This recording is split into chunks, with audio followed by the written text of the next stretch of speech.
Dari kerana mata yang mempunyai kuasa, oh aku tergoda,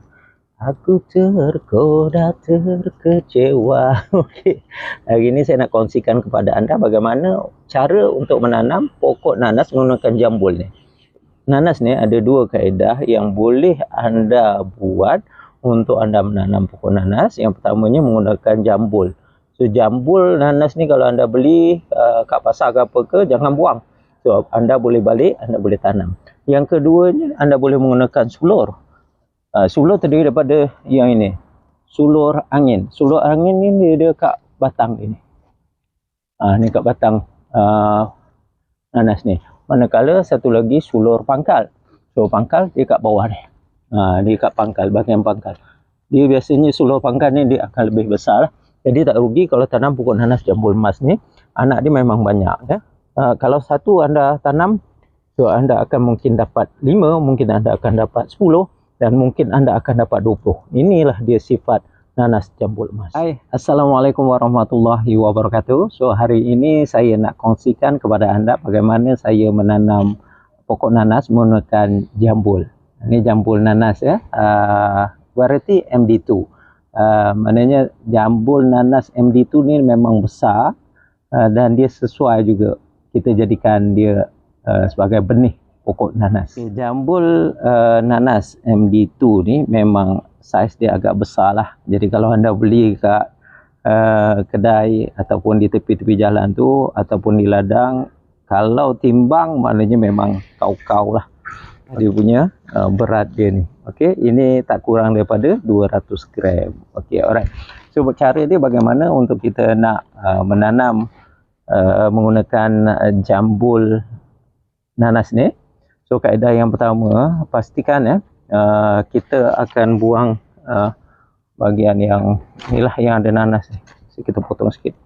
Tapi ni okey. Okey. Ya, right. Apa yang kita perlu buat untuk dia cepat mengeluarkan akar. So kaedah dia adalah untuk kita membuang daun-daun yang ada di bahagian pangkal dia. Ini kita buang dulu.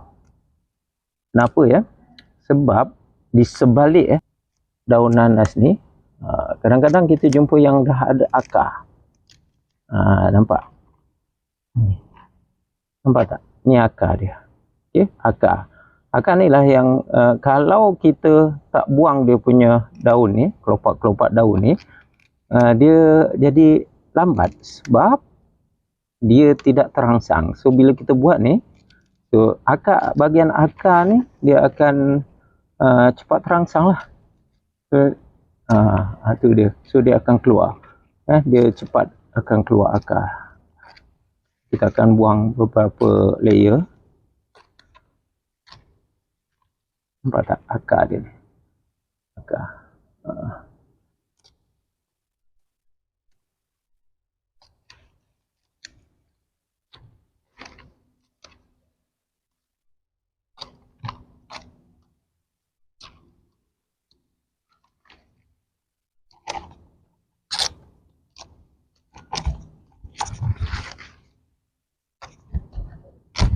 Okey.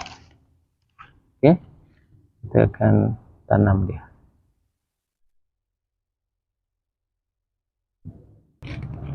Okey, terlebih dahulu tanah yang anda nak tanam tu anda kena gembur macam ni. Ni saya dah gemburkan okey. Sebab dia akan menyebabkan tanah kita ni nanti yang pertama dia tidak padat, dia adalah ruang-ruang udara. Satu lagi dia tidak menghadkan pertumbuhan akar. So perlu juga kita ni kalau anda tengok ni, okey, yang berbiji-biji ini merupakan tinja arnab. Tinja arnab kita gunakan, dia menjadi baja organik untuk tanaman kita. Kalau anda sukar untuk nak mendapatkan tinja R6, anda boleh beli saja menggunakan macam ni Agro Care Bioorganik. Ini merupakan baja organik yang anda boleh gunakan untuk menyuburkan tanaman ataupun pokok-pokok anda. Seperti biasa, setelah anda siapkan lubang untuk tanam pokok tu, bagi saya akan tabur dulu dengan ni dia, okey, Myco Gold Plus. So anda boleh tengok di bahagian description apakah fungsi Myco Gold Plus ini. Right, so anda akan tanam lebih kurang 10 cm daripada pangkal ni lah. So yang ini anda kena tanam. Bismillahirrahmanirrahim.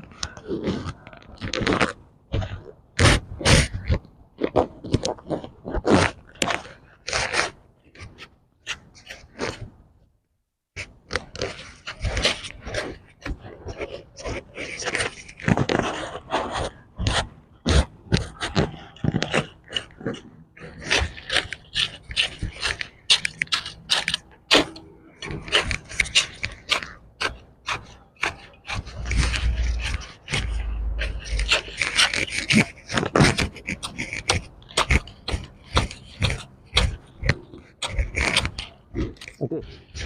Kalau anda tanam pokok nanas ni di tanah gambut tak apa, kan tanah tu memang pro, yang anda tak perlu nak gemburkan macam ni. Tapi kalau anda tanam di tanah-tanah yang berpasir, tanah merah dan sebagainya, tanah bukit, so dia agak keras, so anda kena gemburkan lah di keliling pokok ni. Okey, itu dia. InsyaAllah kita akan dapat hasilnya lagi 14 bulan. Okey, itu dia saja perkongsian saya buat kali ini. Semoga kita berjumpa lagi di lain masa. Assalamualaikum warahmatullahi wabarakatuh. Okey. Kita nak tengok ni. Itu dia. Itu dia 3 kilo. Wah, itu dia. Wah, ini dia setelah kita kupas ni. Ya, itu dia. Potong lagi.